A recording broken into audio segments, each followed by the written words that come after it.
I'm delighted to have Josh talk about the history of the Bible from a secular perspective. So over to Josh. Josh, go ahead. Hey, how are you doing, everybody? I'm happy to be here. This is my first presentation with this group, so be gentle with me. The topic today we're doing is called Demystifying the Bible. And so it very much is from that secular perspective, and the emphasis very much is on the demystification process. I've broken it up into 3 chunks, roughly about 15 minutes each. Those interested, the chunks are purpose and methodology, another chunk on the Old Testament, and then another chunk on the New Testament. So the question of purpose and methodology has to go first and foremost, and particularly the question of purpose. Because if we're secular people and we don't have a religious bent, a lot of the times you ask, well, what would motivate you to open the Bible or want to know about it even in the first place? So I brought sort of 3 basic interlocking purposes to for why I think it's important for secular people to understand.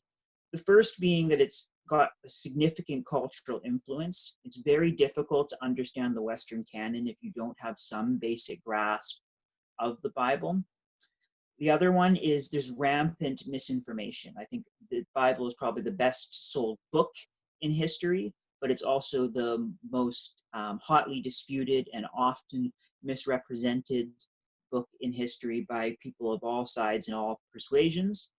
And the other thing is, I've noticed that people who can think well about the Bible can usually use that good thinking to abstract out into other areas. So I find good thinking on the Bible is generally indicative of good thinking in other areas. So to promote some good thinking, I think it's a good little nugget to look at. The methodology that I want to look at today is something called hermeneutics. Before anyone gets too upset with a big Greek word, I want to begin with just a small exercise. I want you to imagine for about 5 seconds a jack in a trunk. Now, I have no idea what you imagined. I can't begin to know what you imagined.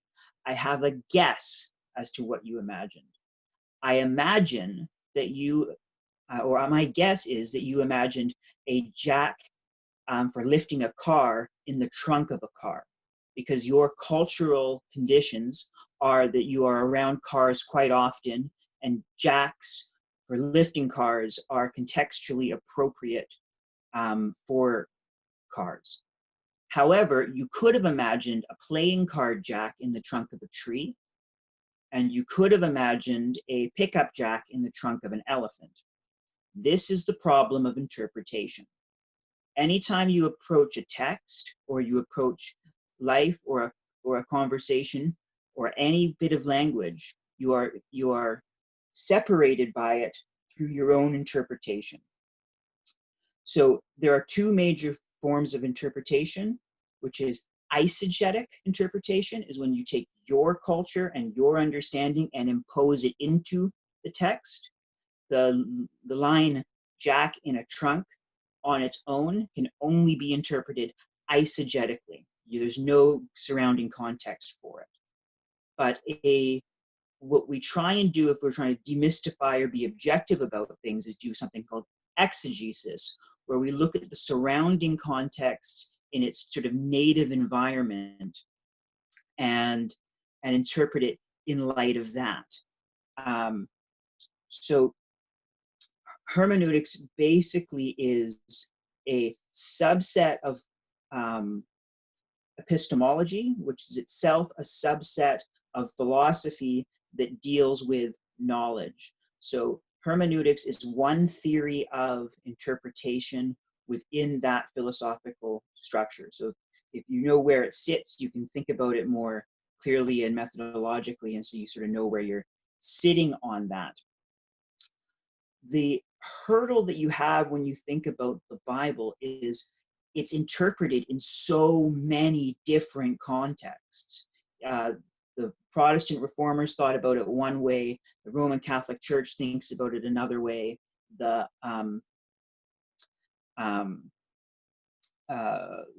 Jewish rabbinic tradition thinks about the text another way, and all of these contexts along history become part of the living tradition. Part of, for me, this demystification process is to try and give, as much as I can, a objective context that isn't then as much bettered by the later interpretations. So basically, that's what I wanted to say about the methodology section. The thing that I would put to you before I move forward was the whole that I'm working with is basically a facts and data driven whole, which is to say that I am dealing with the Bible not as a religious text, not so much as the inspired word of God, not as something that was created by a bunch of people to manipulate people. These are all motive. I'm giving motive in all of those. The whole for which I'm understanding this is a collection of 66 books written in 3 different languages over a period of 1,000 years, spanning 3 different religions, and having genres included that are as diverse as law, genealogy, historical narrative, fable, and yes, even erotic poetry. That's what the whole of the Bible is. So that ends this section. If we have any time for questions on that, I'll leave that to Shrikant to judge. Let's just go ahead to the next section. We've lost a couple of minutes. I want to make up the time. I want to still keep it on time. Go ahead. Yeah, makes sense to me. So the basically how the Bible is broken up is that you have an Old Testament and you've got a New Testament. These books are actually within different religious traditions. Jewish people would view the Old Testament as being part of their religious tradition, and the Christians would see the Old Testament and the New Testament as a sort of tacked on addition to the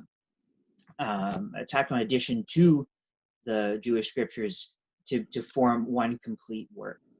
The basic way in which the Old Testament works is that it has the Torah, and the Torah is, a lot of people think of it as a separate book, as something different and distinct from the Bible that the Jews have, and the Bible is what the Christians have. The Torah is actually where you get all your Bible stories that you're most familiar with.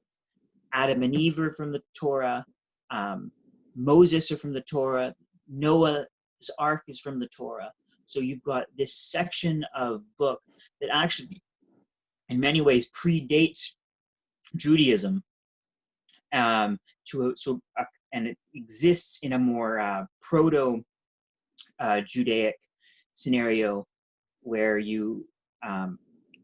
where a lot of the works are coming from different authors and sort of cobbled together ultimately for a tribal cohesion, and it forms the basis of the Bible itself. Everything refers back to it as it goes along. On top of that, you've got the histories. The histories are you got really cool stories of David and Goliath are in there, and it actually starts to intersect with real history somewhere along that point. And you've got stories of wars and battles that start to be able to collaborate with archaeology in that section.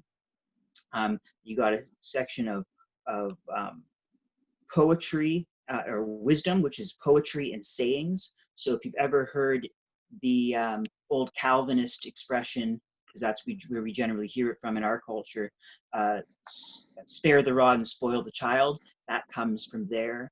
The book of Job, ashes to ashes, dust to dust. It comes from this wisdom tradition. The wisdom tradition is often it's actually very much, you can sort of groove with it as an atheist, because in many ways there's books in there that are sort of rival Sartre or Camus in sort of existentialism. And there's erotic poetry in there. And so it's not sort of the extremely magical and uptight book that you sort of expect from a prudish Christian culture. And then you will have the prophetic works, which is sort of like the Noam Chomsky of its time. The prophets, a lot of the times we understand the prophets in our modern culture within the context of people who are religious, I don't want to say nut cases, but people who will say, here, look, I've got Bible prophecy, and the end of the world is coming in 1988, the end of the world is coming in 2012, and we look at it like that. But very much the prophetic texts, if you look at them in their contexts, are usually poetic rebels like Noam Chomsky looking at the system and saying, you're not living up to your values. And so, and then all of what we get, the modern people generally extract out and talk about, end of the world, is usually coming from very poetic language that is being used within a certain context in time. And all of these texts will tell the story of a covenant made with the Jewish people. So it's history from a very, very particular perspective. It's not from the Egyptian perspective. It's not from the Babylonian perspective. It's not from the Assyrian perspective. All of these empires are working as world powers and changing throughout time as this book is being written. But the Bible tells it from the sort of a backwater tribal perspective that's interfacing with all of these empires through a period of about 1,000 years. And that's sort of what the Old Testament is in that whole. So when you understand that, then you can look at the particulars of the stories that we often look at and understand as Sunday school stories, like David and Goliath, as a story of, I guess that's the little guy winning out over the big guy. And yes, it is that, but it's also a story of the tribes of Israel and their struggles against the Philistines, who are historical peoples that historians talk about as the sea people. So there's actually a historical tribal warfare thing going on there that sort of blends the lines between legend and reality. So, and if you understand it within that context, you can understand that it's you can understand why it can get bloodthirsty at times and why it can be a little bit, not exactly Brothers Grimm and not exactly Ovid's Metamorphosis. There you can get sort of earthy. So I'm just going to use that to sort of conclude that Old Testament section. Could I open it up for a brief Q&A on anything I've said so far? Give me just a second. Let's do one thing. I think it's fairly short, so let's finish the whole thing, and then we'll take Q&A for the whole. Okay, sounds good. When you get onto the New Testament, you'll find that there's actually a 400-year gap between when the Old Testament, the last book of the Old Testament, and the first book of the New Testament. And there's actually a very big culture shift. There's a big culture shift that goes on from then to there, because the empires have changed. When the Old Testament ends, Alexander the Great hasn't come and conquered yet. The Persians are the big kid in town. It's ending. The Old Testament ends right around the same time as you're talking about the Battle of Thermopylae in 300 and the Spartans. And then there's no biblical writings within the canon until you get to the New Testament, where the Battle of Hanukkah has already happened, or the Greeks have already taken over most of the known world. The Battle of Hanukkah has already happened. The Jews have rebelled against Greek influence. The Romans have come in and they have taken over most of the world, and everything is Roman. And so the New Testament jumps onto the scene in a very different context that starts to resemble our own more than the Old Testament does, because the structures of Roman occupation, you can sort of see it very much like Nazi occupation or something to that effect, or a foreign power, and you can see it as a because we know a lot about the Roman political structure, we can actually draw parallels and understand it a little bit more. But it has a but the New Testament will diverge from Judaism, because the New Testament is based mostly on the holistic claim that this one guy, Jesus Christ, is a fulfillment of earlier prophecies made. And there's certain, mind twisting and hurdles and leaps of logic and all sorts of interesting ways that interpretation comes about. But there is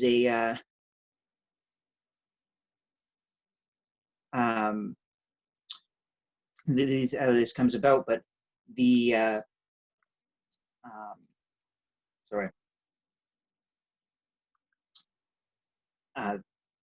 a lot of what goes on with the area of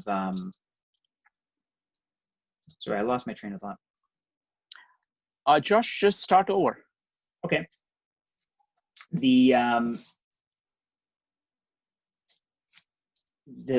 time of the New Testament is comes about, and the ideas of the New Testament are based on sort of a messianic view that Jesus is some fulfillment of what the Jewish prophets of the Old Testament were talking about. And there's a lot of misunderstandings, and there's a lot of disagreement as to whether he is, but he's a populist guy. And so the New Testament is this, exists within this tension of Roman occupation, this tension of Jewish nationalism happening, competing with Roman occupation, and it comes out as this sort of fringe radical sect of Judaism that sort of fails to take a side in a culture war. And then their leader dies. Jesus dies on this by Roman rule, and then it keeps going. And then much of the New Testament is them, the followers, trying to figure out what this movement is in relation to what has just happened. And so they start,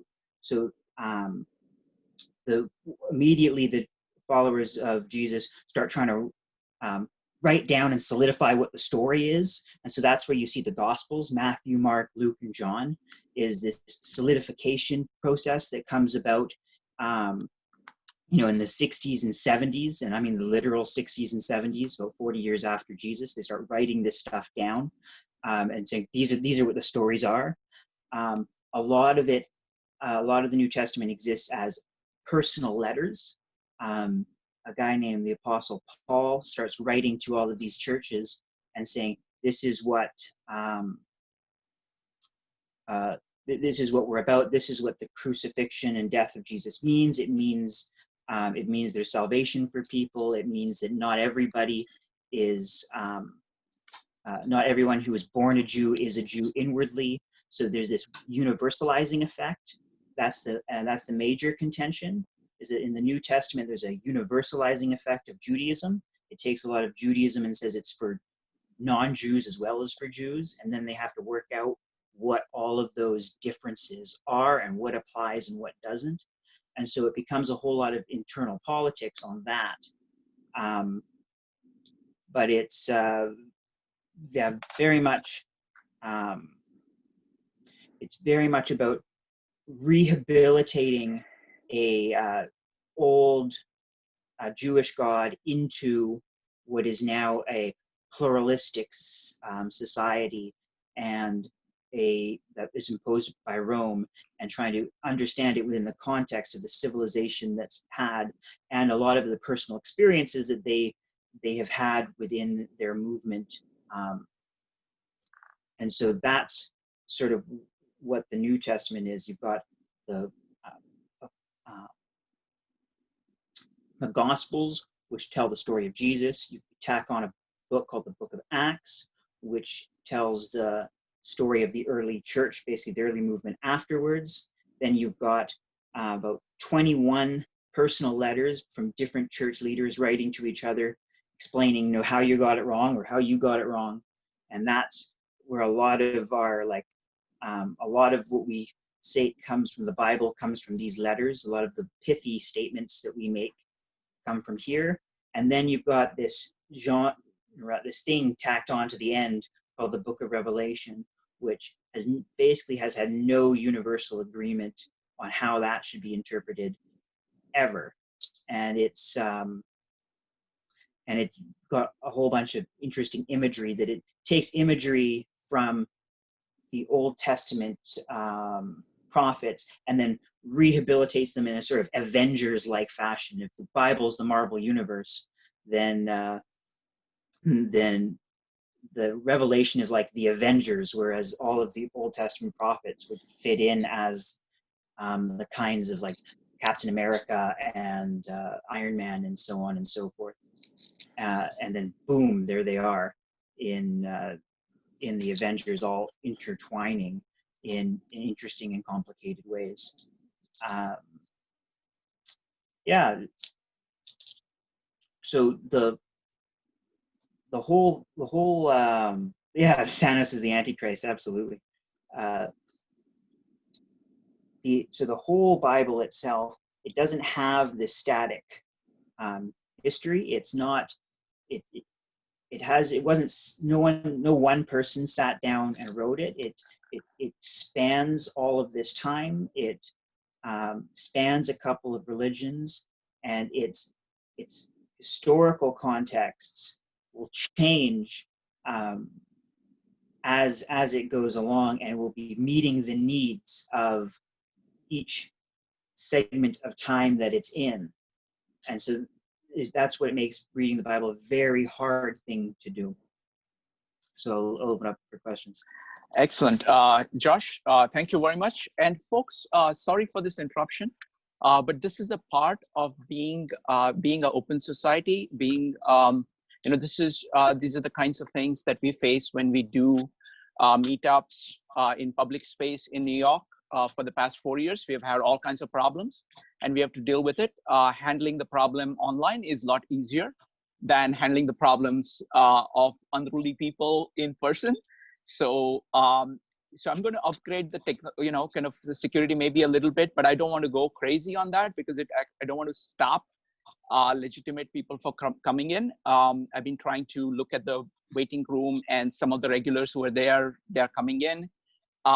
So again, I apologize for the interruption, but this is part of how, open society is. We have to be willing to deal with defense, and I certainly want every viewpoint to be heard, whether I agree or disagree with it or not. So I'm glad to have, though I'm an atheist, I think studying of Bible is crucial because it is part of our history. So I'm glad to be doing this. So I just wanted to do that. And again, I apologize for the interruption.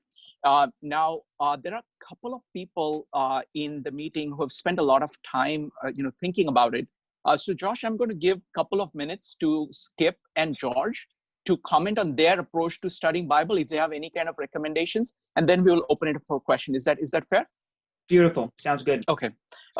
So George, any thoughts about what would you recommend if there is somebody who is trying to understand kind of the history of Bible and the place of it in civilization? What would you recommend? I wasn't ready for this, but okay. How's everybody doing? Thank you, Josh. Well, that was awesome. I appreciate it. Well organized. Hey, thank you. And I'm grateful to how not only Shrinkcat, how everyone else responded to the invasion. That was kind of entertaining, wasn't it? All right. I see Lawrence going, eh. But anyway, Shrinkcat, I guess just like any other approach, I mean, what do I have to say? I guess just animate your curiosity. Follow what your intuition tells you. Ultimately, you'll develop a relationship with a particular author. And go from there. And just be open. Be open to the how can I say, to the incisiveness of all scripture. Okay, very good. Skip, can you in 2 minutes talk about, just give a brief thoughts on how somebody would go about studying Bible if they do not know much about it? History of Bible? Yeah, sure. Three things I would recommend. One is Answer to Job by C.G. Jung. And then two other books, The Bible and the Psyche by Edward Edinger, and The Christian Archetype by Edward Edinger. All three of these books I've read into my YouTube channel. So if you want to listen to them and not read them, you can find them there. Okay, thank you. All right, so now we'll go for questions. Let me see. So it's going to be, so folks, we have the following rules. Number one, raise your hand when you want to speak. You can raise your hand by typing a question, typing exclamation mark, or raising your hand in Zoom. Number two, keep on topic. Number three, be brief so we can get as many viewpoints heard as possible.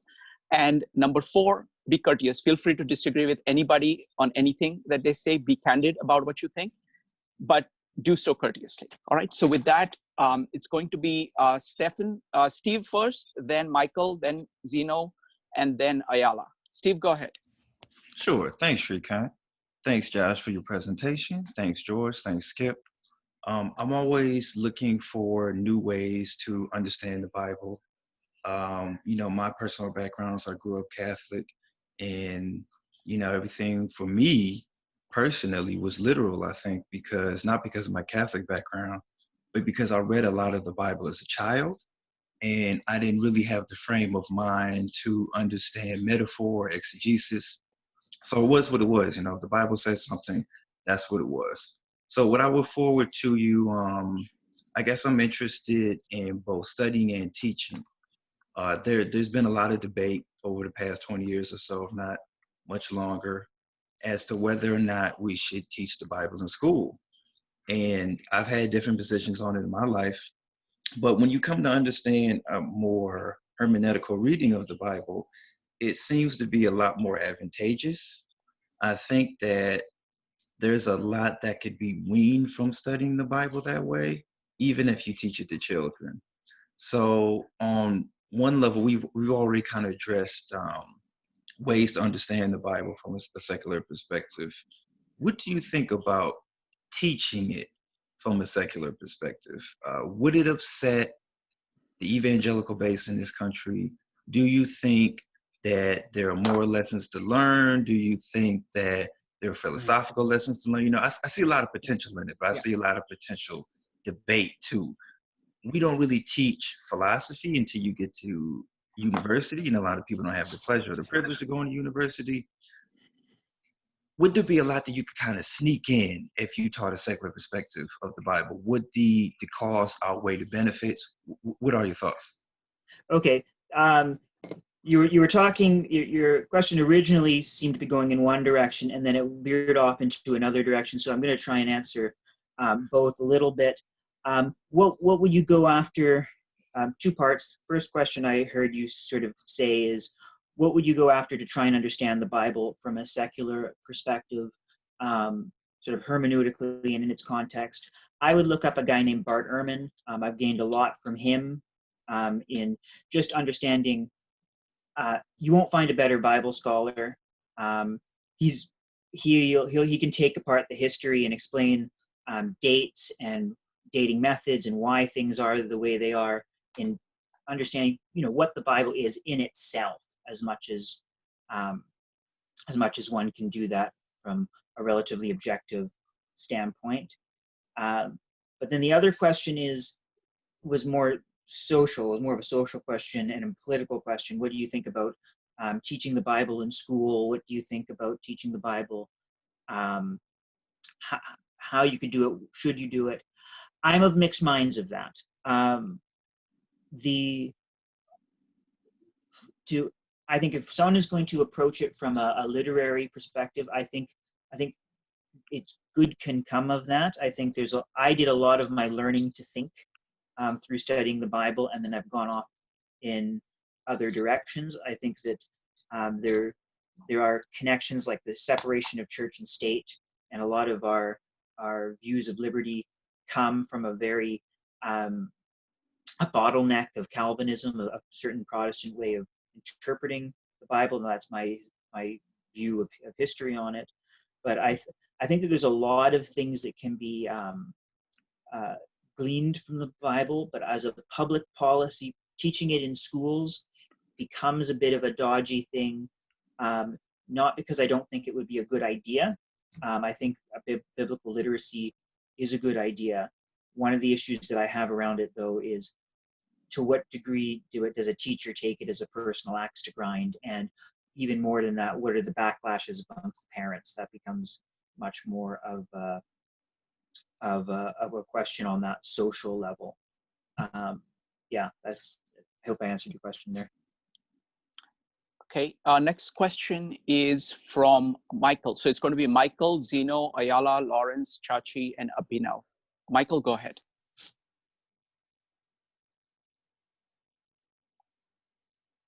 Michael, you need to unmute yourself. Nope. Okay, next one is Zeno. Zeno, go ahead. Yeah, hi. Yeah, I wrote a number of questions in the chat box. You can pick your best question and ask that. Yeah, so maybe the question I would pose is, so my understanding is the Bible is written, the different parts are written at different times in history. And I think when we read the Bible, we kind of assume that the first book is written first, which is not really true, as far as I'm aware. So what would be a quick kind of dating of the different parts of the Bible when the process was ended, because some of these books have been written and rewritten over time. So what would be a source, even if you cannot go through the whole thing? What was the role of the books that were thrown out of the Bible because they didn't fit a certain religious perspective, but they're still available? How important are these books to kind of understand the whole? Okay. So the first question is what is the chronology? The Bible is mostly chronological. It's not entirely chronological, but if you read that from beginning to end, thinking that you were reading it chronologically, it's mostly chronological with a bit of Tarantino editing in it, where things sort of precede it, and there's parallel stories. A lot of the Old Testament will go basically from, they say, from 1000 to 800 AD, perhaps being finalized 600 BC. 1000 to 600 BC is sort of the time scale of sort of the Torah and and a lot of the editing, and a lot of that was done by Jewish scribes as Judaism was evolving, because Judaism evolved from kind of a proto monotheistic religion to a hard monotheistic religion over a period of time. So that sort of that period to about 600 is most of the histories being written. A lot of the prophetic stuff that comes on the final end of the Bible, of the Old Testament, is coming right around the time of the Babylonian exile, when the Babylonians came in and took captive or just ransacked Jerusalem and took it, the Jewish people away from their land, and then into that Persian conquest. So that's all happening, sort of between 600 and 400 BC, where you've got the Babylonian Empire and then the Medo-Persian Empire vying for political territory and such. And then it goes on to then there's a 400-year period, and basically there were books written after the prophets, but it basically became a matter of sort of internal Jewish politics. To what degree, I'm not particularly familiar with it, but at a certain point there was diverging traditions, and so some would have this book, and some would have that book, and some would have this book. Like the book of Maccabees, for example, dates the story of Hanukkah, and and that sits within the Apocrypha that the Catholics still hold. But at a certain point, it got too close to history for people to view it as scripture, and people were getting a little bit more sophisticated. And so that's sort of what happened with the Old Testament. The New Testament, the canonization process is a little bit different, and I'm a little bit more familiar with it. There was basically a whole bunch of perspectives vying for supremacy within the early Christian movement. So you've got the texts of the Gospel of Mary, you've got the Gospel of Thomas, there's an infancy Gospel of Thomas in there, all these stories that are coming in and trying to take on authority within the early church.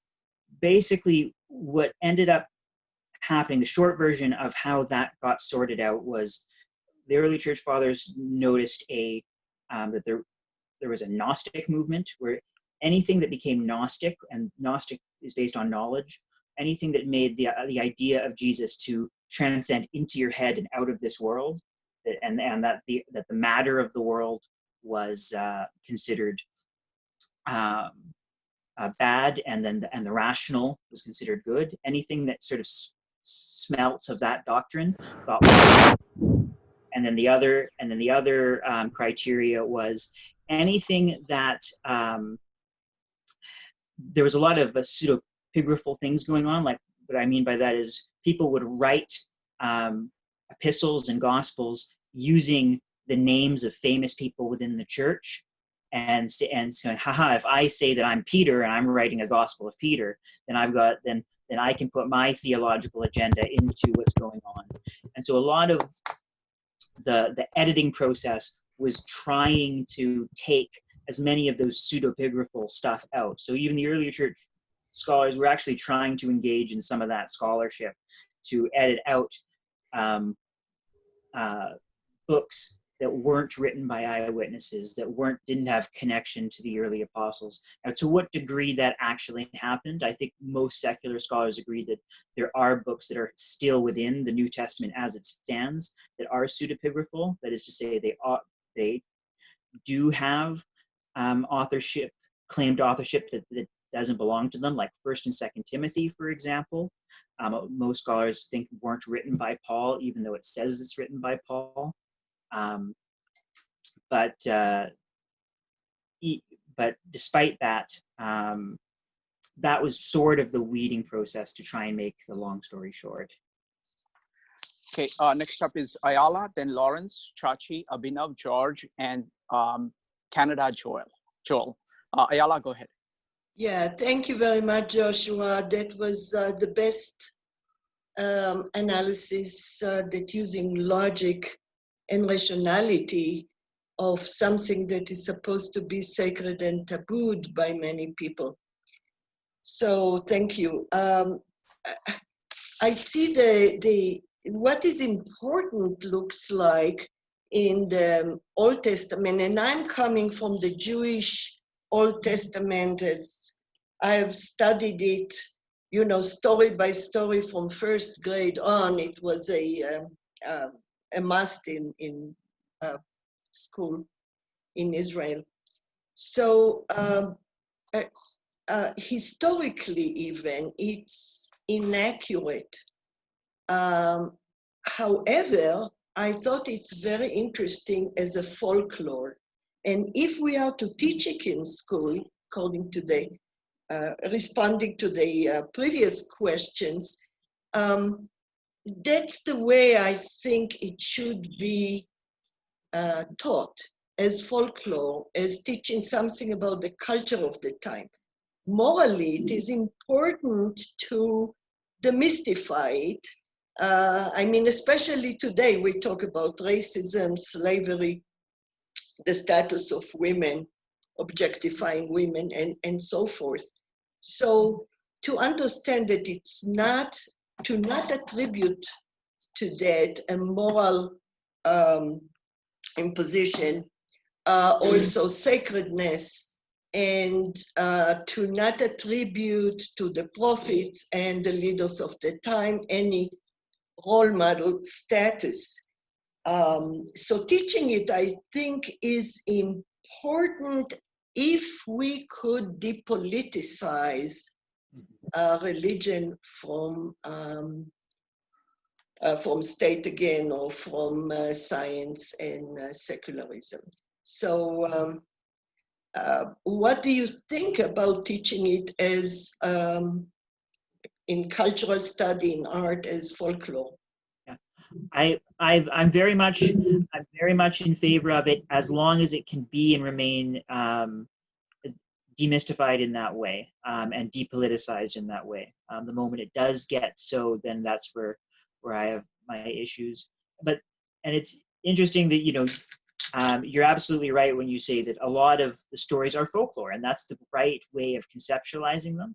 And then it gets interesting because you lived in Israel, so you would know that just outside of Jerusalem, there's the city of David. So they actually dig up the ancient city that David would have taken from the Jebusites. And so at some point you can see that it actually starts to intersect with history. And so it's important.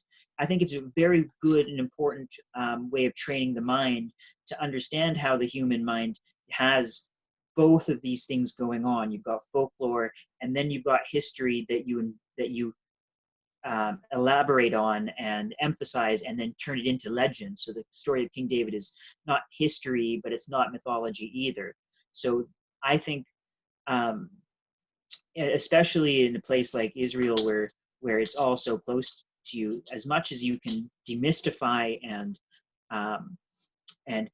teach your culture while remaining scientific, I think people who are able to do that, and Judaism has often been better at doing that, in my experience, than formerly Christian countries have been. When that happens, I think that it produces very good minds. Thank you, Josh. Next up is Lawrence. Lawrence, go ahead. Yeah, so thanks, Joshua, for a really nice introduction to a very difficult topic that you could spend your life on. My question is about the Trinity and how the doctrine of the Trinity actually arose. So it's often called the central mystery of the Catholic Church, but the Trinity, the evidence for it in the Bible seems to rest on a single line.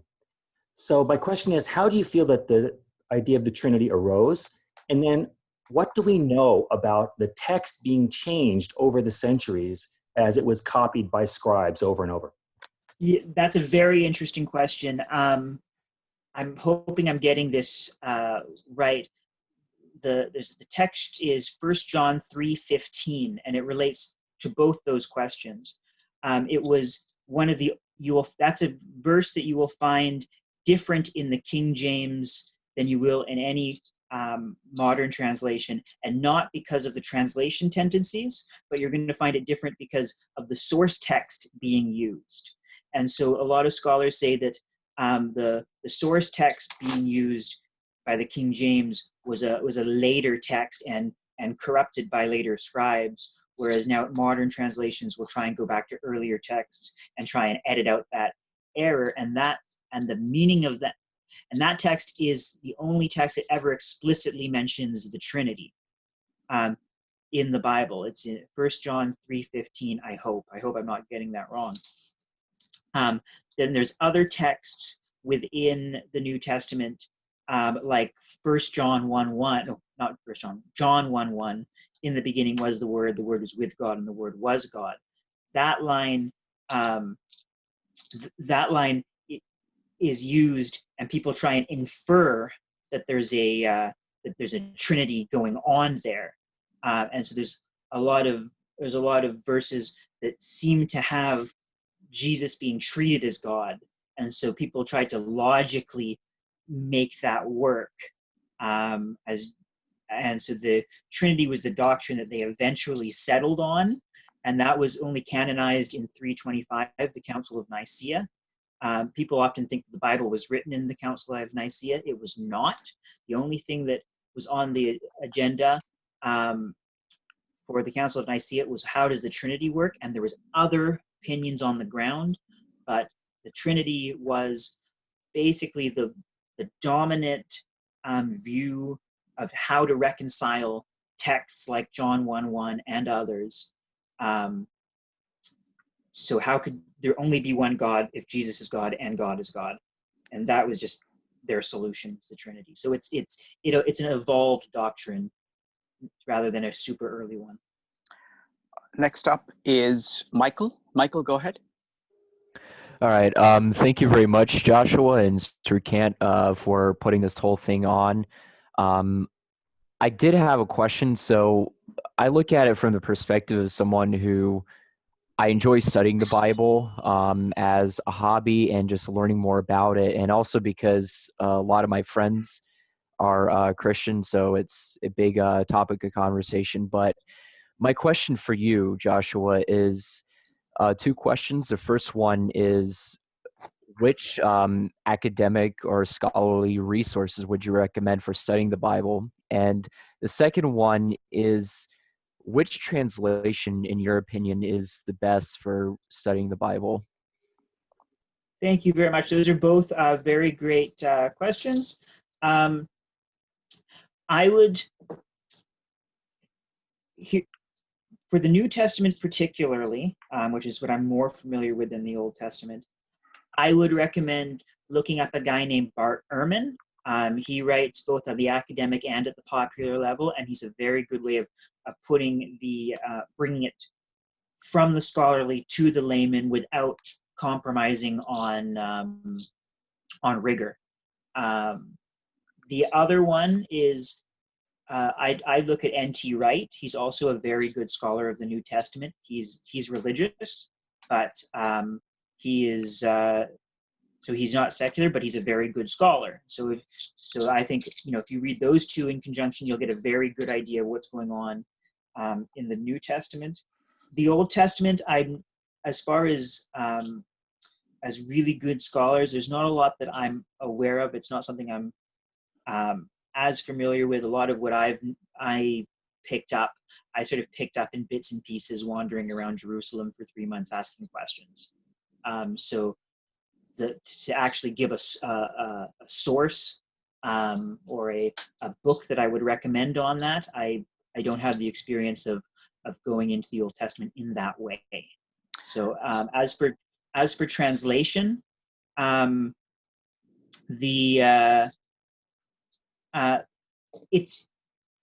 a lot of things. It basically is translation theory. I would say use all of them. The New American Standard Bible is probably the best you're going to get in terms of word for word translation. It's not going to do any of the work for you. It's going to, if this Greek word is this, then the English word is this. Problem is that it has very clunky prose because of it. And some of the times the meaning will get lost unless you are thinking like the author. So you almost have to do half the translation yourself to actually get into the mindset of the author. The NIV is one of the better compromises.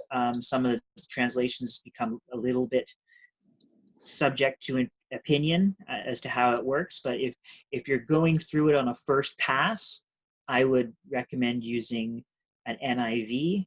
And then if you're going, and then when you're going into it and looking more in detail and wanting to actually zoom in on a verse, I'd use the New American Standard. I'd use the New King James. And if you're going for style points, I'd use the Old King James. Okay, next one. It's going to be Chachi, Abhinav, George, and Joel. So Chachi, go ahead. Hi, Josh. Hey. Thank you for doing this. I was going to ask, like why the Bible was even written, because typically when an author writes a book, you know, the first question they ask is like, you know, so what was your motivation for writing the book? So I don't know if that's really a relevant question because it's become so controversial, but and maybe, I don't know, just, do you have a take on it? Sure. This is a take, but to go right back, it's really hard to say why the Bible was written, because it was written, like I say, by 40 plus different authors, all with different motivations. So that question is much easier to answer if you go book by book and you say, the book of Romans, why was the book of Romans written? If you look at the book of Exodus, why was the book of Exodus written? These are easier questions to answer, because they usually will have a single author or maybe one or two authors within the single book, and a sort of a coherent vision as to what they're doing. The Bible is very much like a jazz tradition. Like, so someone started, and then someone kept the ball rolling, and someone kept the ball rolling, and someone kept the ball rolling. And so an ultimate purpose for the reason for writing it, you can't really do it. There's the motivations of the editors, the motivations of the individual authors, the motivations of earlier editors. So it's impossible question to answer. Okay, next up, give me just a second. I'm trying to find my next one. Next one up is Abhinav. Abhinav, go ahead. Okay, I don't see Abhinav here. So next one up is George. George, go ahead. Thank you, Josh. No problem. And Shrinkcat. I guess, I mean, my interest has always been, as was mentioned earlier, I think by Stephen, and I was baptized as a Roman Catholic.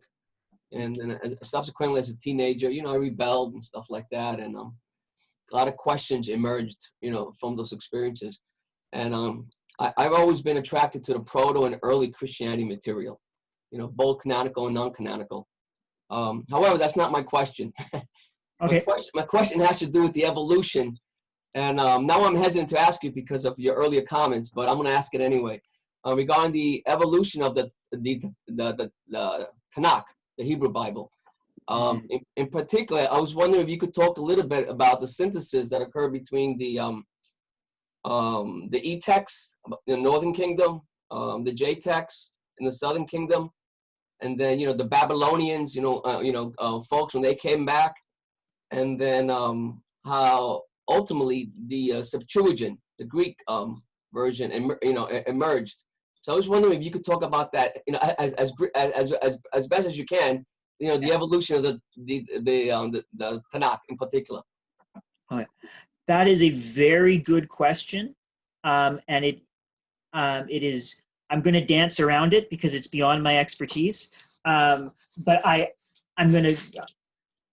What you're talking about, for everyone who doesn't know, is the documentary hypothesis of the Pentateuch. I think when you're talking about E texts and J texts and so on and so forth, there is a theory, a widely accepted theory, that the Torah in the Old Testament itself has I think it's 4 different authorial perspectives that have been sort of synthesized together as a kind of tapestry, rather than having one coherent vision. So there was 4 visions within Genesis, Exodus, Leviticus, Numbers, and Deuteronomy. There were sort of 4 visions at play, and then someone sort of came in with a bunch of scissors and cut things out and rearranged it to try and make it all fit sort of coherently. That's broadly speaking what the documentary hypothesis is. Motivations within it are conflicting. A lot of it will be there's some people who wrote the Pentateuch to try and create a law codes. Some people, the priests had their priestly ordinances and things that they were trying to deal with. And then there, very broadly, and I can't go into detail on this, they say that there is a Yahwist and Elohist tradition. Sometime in the Pentateuch, you will have or the Torah, same, different words, same thing. You'll have God being referenced to as Elohim, and sometimes you'll have God being referenced by the covenant name, which is Yahweh. And usually they won't be, it'll be one or the other. It won't be in the same paragraph. Like he won't go from one to the other within the same paragraph. And so a lot of people think that there was an Elohist tradition that sort of gotten taken over by the Yahwists, and then they sort of synthesized their gods together into one story for the purposes of ancient diplomacy. That's roughly what it is, what the hypothesis is. As to more details than that, which I think your question was asking for more details, I can't really go into it because it is very much beyond my expertise. Thank you, Josh. The last two questions are from Joel and then Joe. Joel, go ahead. Joel from Canada. Are you there? Nope. Okay, Joe, go ahead. I'm sorry, Josh, that I was late. I really look forward to watching this, and I appreciate you doing it. I was just wondering, is there a reason why you think there seems to be so much justified cruelty in the Bible, and what is the impact on society as a whole? Okay. The first question is easier for me to answer. The second one is almost impossible for me to answer. But the first one, why is there so much justified cruelty? Because it's an ancient text. As modern people, I'm talking about the difference earlier between exegesis and eisegesis. We stand after the Enlightenment in the modern world. We stand after all sorts of civil rights movements, and our consciences have been very well refined along the lines of civilization and what's been built.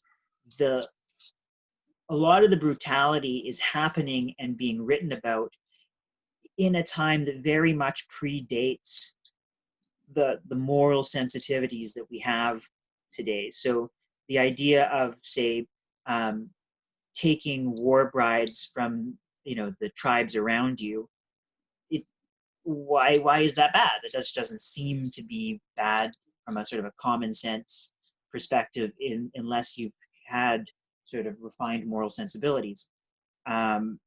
So it encodes a lot of the views of the people in its time. What are impacts to that in society? Well, it depends on what we do with it.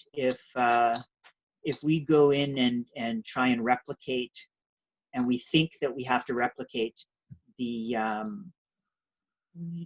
brutality and justify it, then it goes in all sorts of very cruel directions. However, a lot of that is mitigated, at least in Christian circles, through a view of dispensation. In most Christian theology, they will say that there's a new covenant now. Jesus made it so that we don't have to be so barbaric. And so even Christian theology has a sort of an evolving consciousness view of things, even if it doesn't think of it as evolving consciousness and only thinks of it as evolving covenants. So that theology of evolving covenants sort of mitigates the problems that we have with the brutality of the Old Testament? Always perfectly? No, but it helps. All right, Josh, we are a little bit, we're running out of time. So what we're going to do, we're going to now do the breakout rooms. Breakout rooms are going to be exactly for 30 minutes. You'll get a 2-minute warning when it is ending. Then we'll come back here and discuss our takeaways from this presentation. All right, folks. So now this is the time to discuss our takeaways. I've upped the security a little bit. So I have to unmute everybody in order for people to talk. So I'm just going to go around. If you do not want to talk about your takeaways, then you can go ahead and put skip in.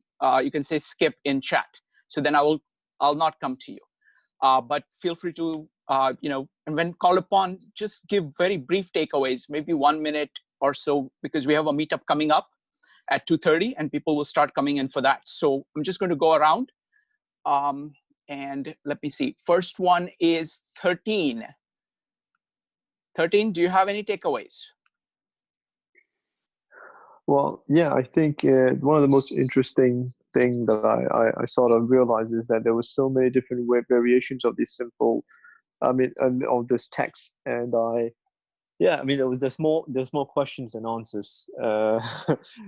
That's my takeaway. I think it's a very complex subject matter, and that we need to dive into further. Okay.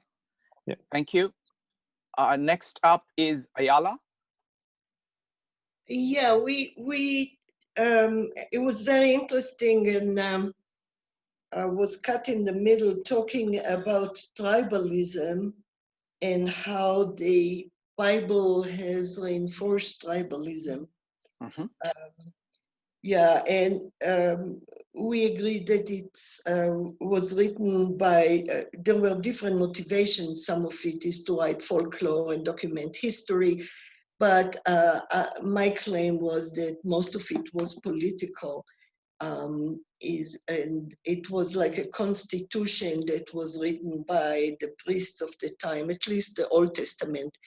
But the one thing I want to add is that folklore, that stories, if stories are not read critically, they can become subconsciously, and we talk about the subconscious a lot here, subconsciously they can become very influential in our thinking. And we can take memes that come out of the stories unknowingly and integrate them into our perception of the world.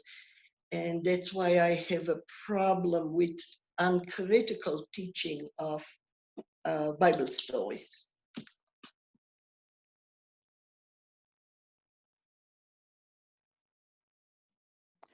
Thank you, Ayala. Next up is Chachi. Chachi, go ahead. And please keep your comments brief so we can go through everybody, about a minute or so. Go ahead. Chachi, what were your takeaways?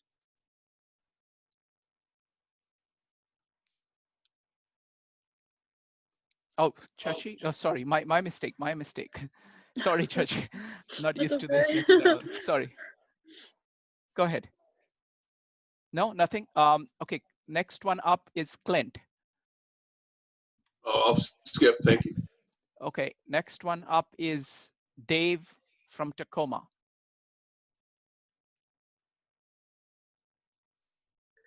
Thank you, Shrikant and Josh.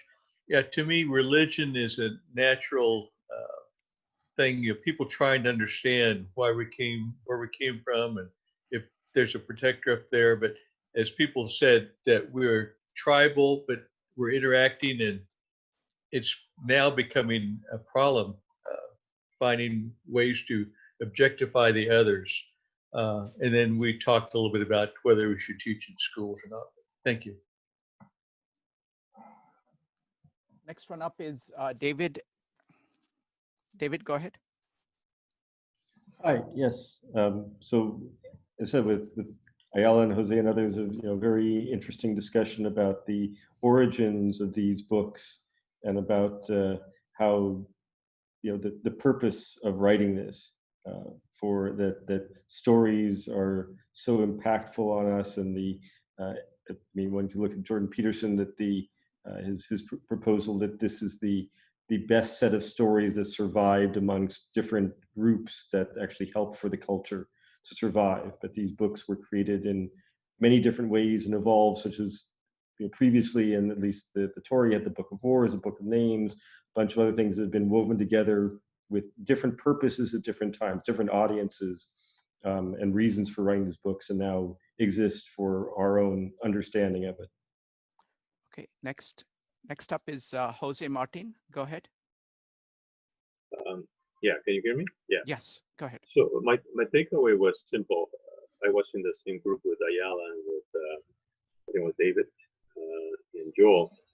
My takeaway was the following: that we need to look at some of this folklore critically. Mm-hmm. So therefore, we don't judge interpretations of it.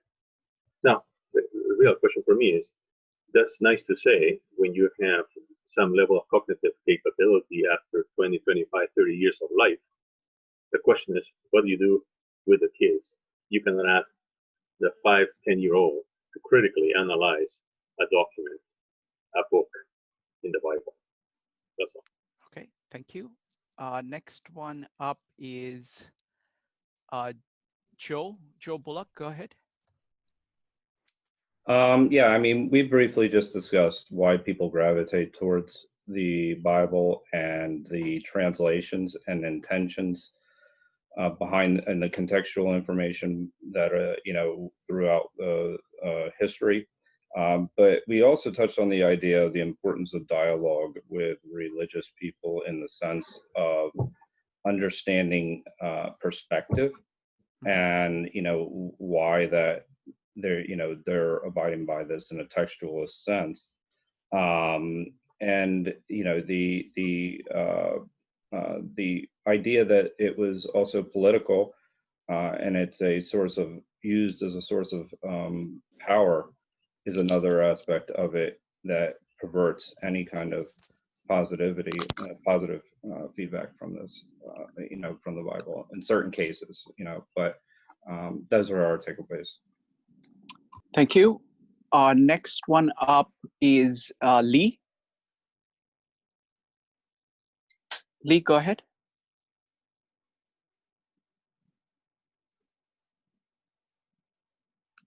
Okay, let me see.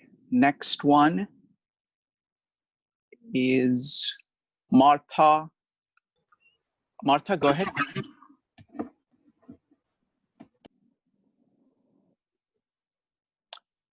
Okay, next one up is Michael.